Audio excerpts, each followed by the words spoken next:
Mahusay talaga yung mga pulis natin sa Zamboanga City Police.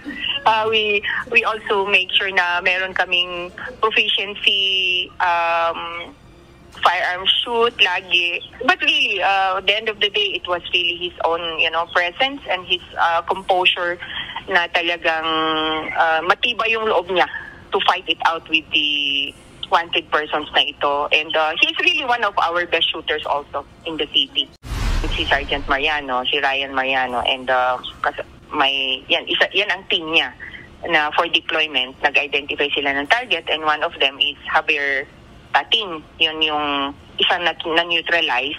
And then after the briefing, dahil ongoing na operation, nag-deploy tayo ng tao. During that day, December 31, dual ang role ng mga pulis natin. Bantayan ang mga simbahan natin at bantayan yung mga places of convergence. At the same time, ongoing yung kanilang operation against this person. Mayroon tayong warrants of arrest nila. Si Tating has two counts of murder in the city and Kashmir has 1 count of murder also. And inaantay pa namin yung isa from Zamboanga del Norte.